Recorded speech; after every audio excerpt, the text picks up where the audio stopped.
Un très bon après-midi à vous tous qui suivez la télévision rwandaise. C'est toujours un plaisir de vous retrouver pour cette nouvelle édition de ce vendredi, mais aussi meilleurs vœux. Le ministère rwandais des Affaires étrangères et de la coopération remercie les Rwandais de la diaspora pour leur rôle continu dans la construction du Rwanda. La religieuse sœur Marie-Josée Mukawayire s'apprête à présenter son livre intitulé « Les sangs tirés du génocide commis contre les Tutsis, résilience et pardon ». Elle affirme que son livre l'a aidé à guérir des souffrances liées au génocide. Bien que les commerces aient observé une fréquentation moins soutenue en début de cette journée, un changement notable s'est fait sentir au fil des heures après les festivités. Nous allons y revenir. Restez avec moi, Michel Iladukunda. Je vous reviens dans un instant pour les détails de la grande édition.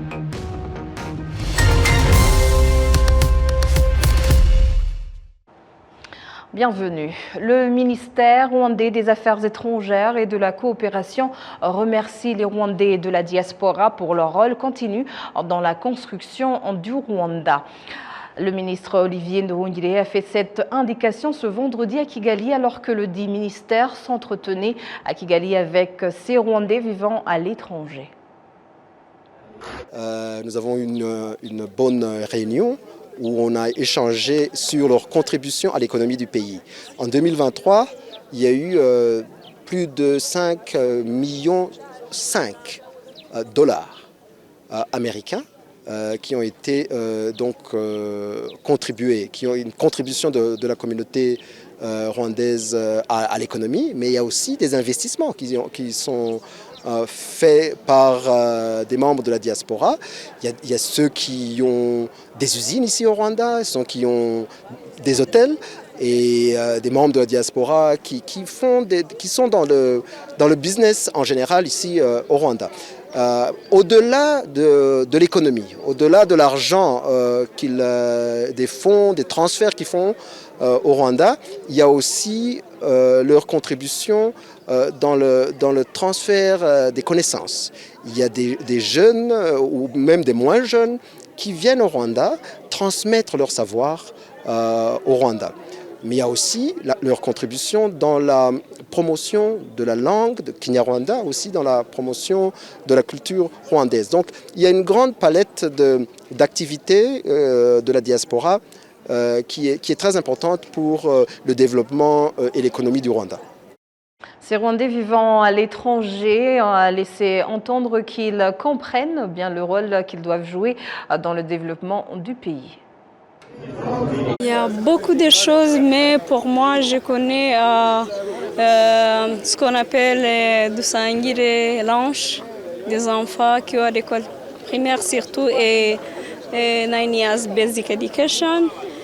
Et après aussi, il y a les postes de santé qu'on nous avons essayé de contribuer pour que tous les enfants qui font bien manger à l'école. Et ce fut un moment de partage plutôt. Et aussi un moment où on a pu rencontrer d'autres institutions du pays, excepté donc autres que le ministère des Affaires étrangères, qui nous ont aussi beaucoup appris, beaucoup aidé et aussi ont répondu à certaines de nos questions par rapport à certains problèmes que nous rencontrons, nous, personnes spécifiques de la diaspora. Donc ce fut un plaisir de partager cette expérience avec toutes les diasporas et surtout le ministère des Affaires étrangères qui a su organiser cette rencontre, franchement, qui fut très fructueuse. En fait, la diaspora en Belgique, nous participons entre guillemets à l'effort du pays dans différents domaines. Il y a d'abord tout ce qui est programme de l'État spécifique ou bien des programmes officiels, c'est-à-dire que nous sommes en Belgique, mais nous représentons le Rwanda dans le sens où nous faisons, par exemple, tout ce qui est commémoration du génocide perpétré contre les Tutsis en 1994, c'est-à-dire que nous avons pu avoir certaines stèles de commémoration dans différentes villes en Belgique, ce qui fait que durant la période de commémoration, nous allons de ville en ville, si je puis dire, pour commémorer les nôtres qui sont qui sont disparus dans le génocide en 94. Ce que je peux ajouter aussi, c'est que tout ce qui est programme aussi, par exemple, le programme pour aider les enfants à l'école pour avoir leur lunch durant le truc, nous organisons aussi, nous mobilisons la communauté pour que nous participions massivement à ce genre d'action. Ce qui fait que nous, donc après avoir mobilisé, nous récoltons les fonds et nous les envoyons ici aux ayants droit, si je puis dire, aux personnes qui doivent en bénéficier. Et une autre façon dont je dirais nous aidons ou bien nous participons à l'effort du pays, c'est que nous avons des programmes en Belgique où nous organisons des groupes de jeunes pour venir apprendre l'histoire de leur pays, pour venir visiter le Rwanda, le visiter d'une autre façon. La plupart même viennent ici au pays, mais ils restent souvent en famille ou bien dans le cadre familial. Mais ces programmes leur permettent en fait de visiter le pays, de rencontrer différentes institutions et surtout aussi de connaître comment leur pays fonctionne. Notre contribution, d'abord, pour le développement du Rwanda, tout d'abord, on veut faire les activités pour que des étrangers surtout. Notre focus, ce n'est pas les étrangers, ce n'est pas les Rwandais, ce sont plutôt les étrangers, parce qu'on voulait que, quand même, on fait des activités comme la commémoration du génocide contre les Tutsis au Rwanda. Quand on fait ça, c'est pour que tout le monde sache ce qui s'est arrivé ici. Il y a 30 ans, mais on a toujours des séquelles. Après les festivités marquant la fin de l'année 2024, la ville de Kigali a retrouvé son rythme habituel ce premier jour de travail. Bien que les commerces aient observé une fréquentation moins soutenue en début de journée, un changement notable s'est fait sentir au fil des heures. Les détails. Au centre-ville, près du grand marché de Kigali, il est habituel de voir des va-et-vient constants d'acheteurs se procurant des aliments, des boissons, des vêtements, des accessoires et d'autres produits. Cependant, ce premier jour de travail après les fêtes de Noël et de Nouvel An, la situation était bien différente. Les commerçants de légumes et de fruits ont indiqué qu'en ce premier jour de travail marquant le début de l'année 2025, les affaires ne s'étaient pas très bien déroulées. Ils indiquent que de nombreux clients étaient occupés à préparer la rentrée scolaire de leurs enfants. Loin de rester dans l'ombre des vacances, l'activité commerciale a progressivement pris son cours normal avec un nombre croissant d'acheteurs et de commerçants ouvrant leurs portes pour accueillir la clientèle. Une dynamique qui s'installe doucement mais sûrement, marquant la reprise des affaires dans la capitale rwandaise. La religieuse sœur Marie-Josée Mokawaire s'apprête à présenter son livre intitulé « Leçons tirées du génocide commis contre les Tutsis, résilience et pardon ». Sœur Marie-Josée affirme que son livre l'a aidé à guérir des souffrances liées au génocide et à maintenir sa résilience. Marie-Josée Mokawaire, âgée de 68 ans, originaire de l'ancienne commune de Lunyinya, aujourd'hui dans le district de Huye, au sud du Rwanda, explique qu'elle l'a écrit dans le but d'évoquer les moments difficiles qu'elle a traversés pendant le génocide contre les Tutsis. Elle ajoute qu'en écrivant, qu'elle a retrouvé de la force pour continuer à vivre.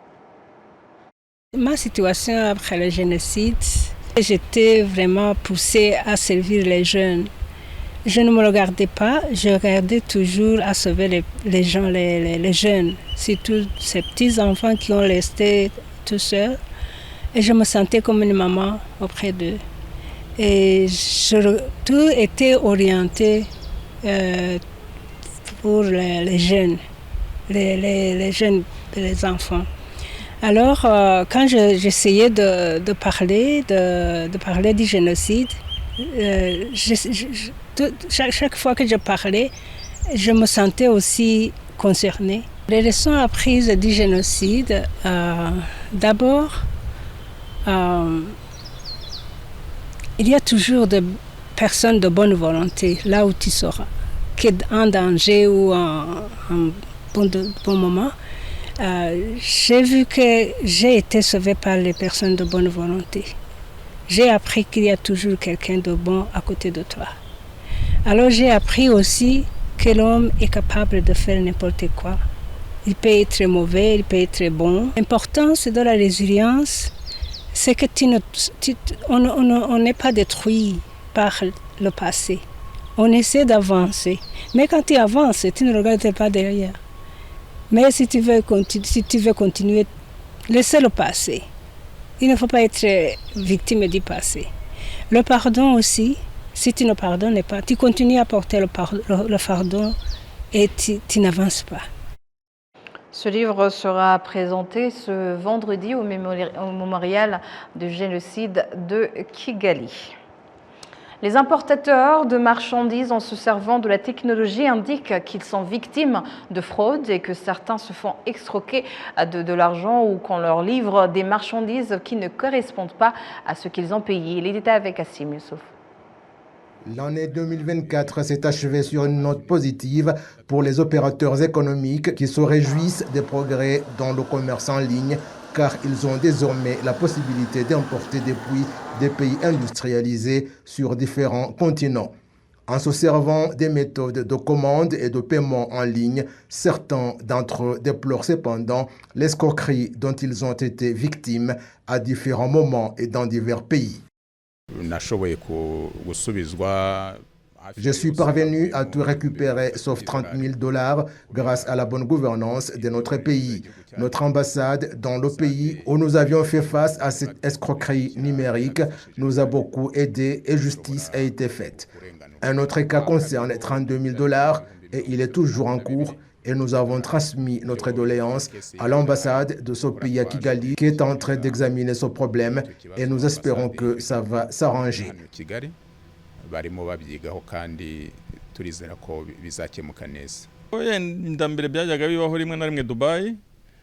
Avant cela, il se produisait parfois à Dubaï des cas où on pouvait acheter des marchandises et qu'à la livraison, on envoie d'autres. Et suite à ce problème, j'ai abandonné le marché de Dubaï pour d'autres pays qui ont des industries. Si on fait du commerce en ligne sans discernement, on fait face à des escrocs et cela depuis longtemps.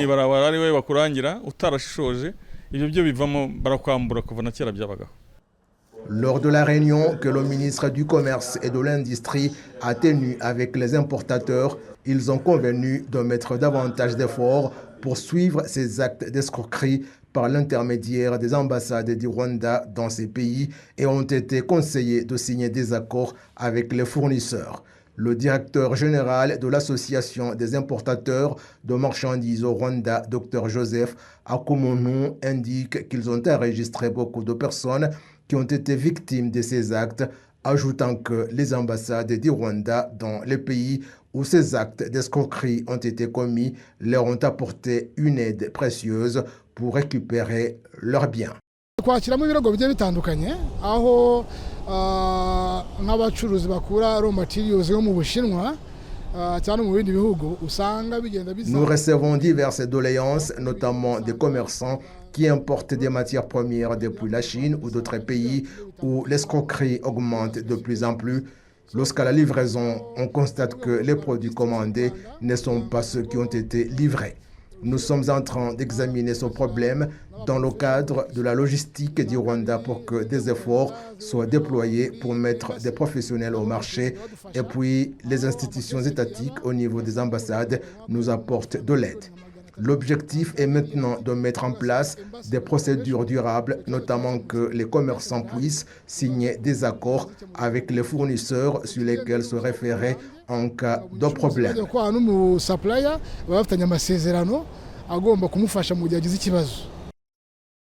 Les statistiques de l'Institut national des statistiques au Rwanda montrent qu'au cours du deuxième trimestre de l'année 2024, la valeur totale du commerce intérieur au pays a atteint la valeur de 2519,58 millions correspondant à une augmentation de 14,67% par rapport au deuxième trimestre de 2023.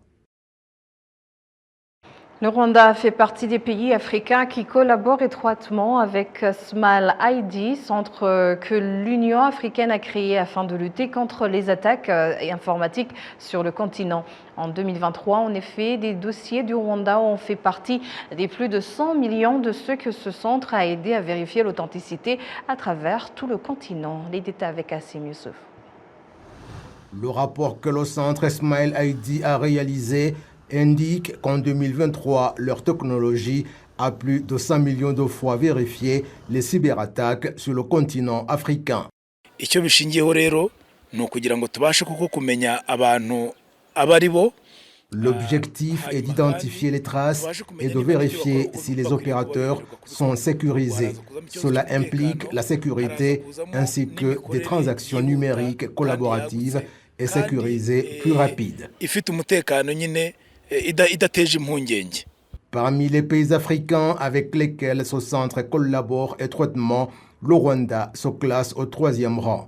L'Office national pour la cybersécurité indique que la collaboration que le Rwanda entretient avec de tels centres et divers pays dans le monde vise à renforcer la lutte contre les cyberattaques qui ne cessent d'augmenter. La cybersécurité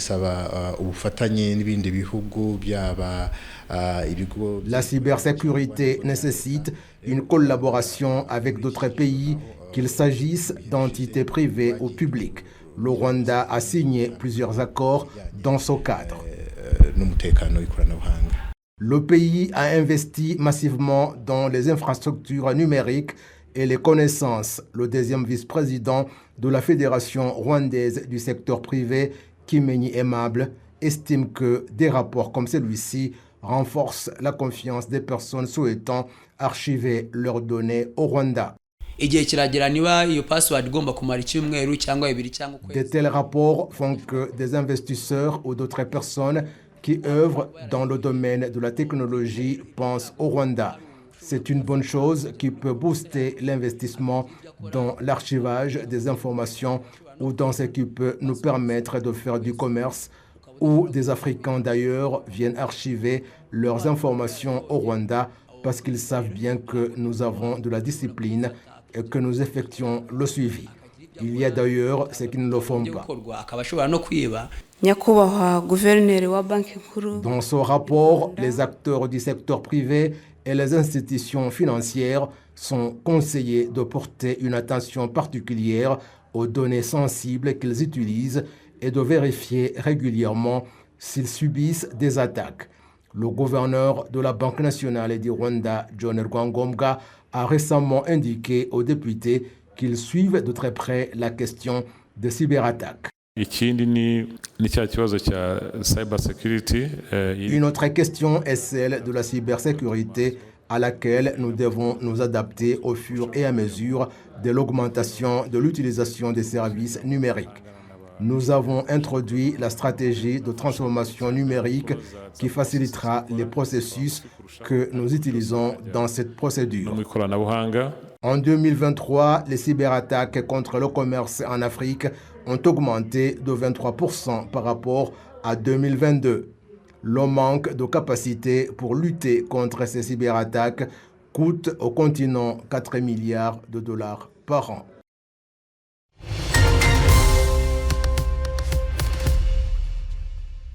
Et voilà, c'est tout pour l'instant. Je vous souhaite de passer un bon week-end au nom de toute l'équipe qui a contribué. Je vous souhaite aussi de suivre tous les programmes de la télévision rwandaise. Et d'ici là, portez-vous bien.